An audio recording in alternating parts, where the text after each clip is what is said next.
स यत्प्रमाणम् कुरुते लोकस्तदनुवर्तते न मे पार्थास्ति कर्तव्यम् त्रिषु लोकेषु किञ्चन नानवाप्तमवाप्तव्यम् वर्त एव च कर्मणि यदि ह्यहम् न वर्तेय जातु कर्मण्यतन्द्रितः मम वर्त्मानुवर्तन्ते मनुष्याः पार्थ सर्वशः उत्सीदेयुरिमे लोकाः न कुर्याम् कर्म चेदहम् सङ्करस्य च कर्ता स्याम् उपहन्यामि मा प्रजाः सक्ताः कर्मण्यविद्वांसः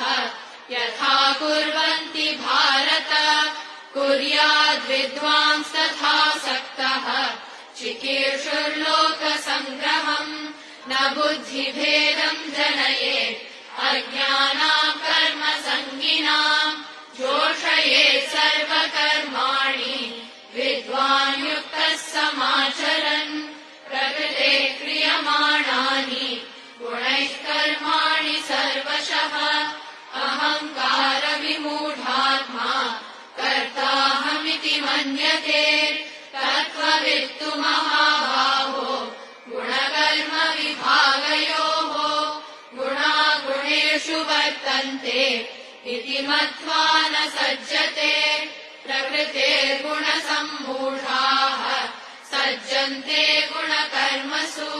तान् कृत्स्नविदो मन्दान् कृत्स्नविन्न विचालयेत् मयि सर्वाणि कर्माणि सन्न्यस्याध्यात्मचेतसा निराशीर्निर्ममो भूत्वा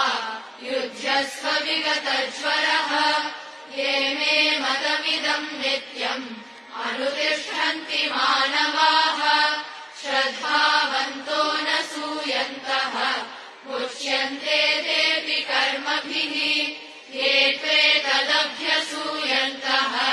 नानुतिष्ठन्ति मे मतम् सर्वज्ञानविमूढांस्तान् विद्धि नष्टान चेतसः सदृशम् चेष्टते स्वस्याः